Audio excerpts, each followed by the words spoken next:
আজকের জুমায় আমাদের মধ্যে আল্লাহর এক বান্দা সবার আগে আসছে। সবার আগে আমি এসে দেখি প্রায় 4 জন আগে আসছি।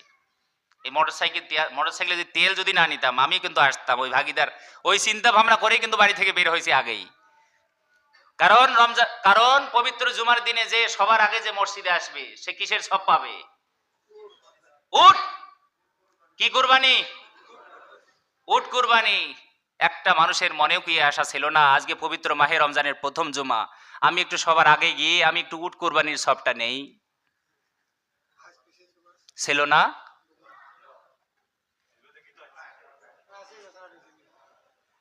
দাঁড়ান, আপনি দাঁড়ান, আপনি দাঁড়ান, আপনার বিচার আছে, এদিকে আসেন, ওদিকে ঘোরেন।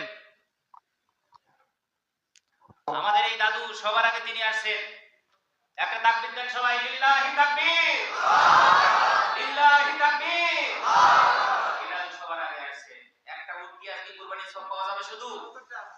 হ্যাঁ কয়টা? 70টা। আপনি তো আপনার বাপ দাদা 14 গোষ্ঠী যদি যায় তাহলে 70টা উট কিনতে পারবেন নাকি?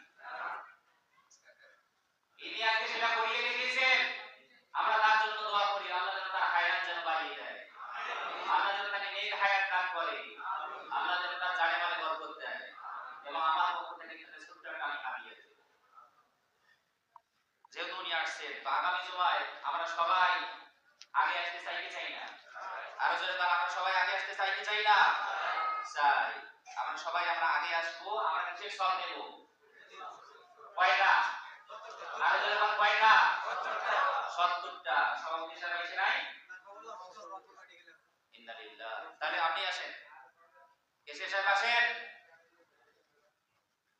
হাদিয়া তো হাদিয়া, সেটা যদি কি হয়?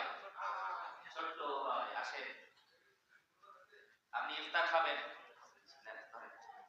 আরেকবার তাকবীর না, লিল্লাহি তাকবীর। আমরা সবাই যেন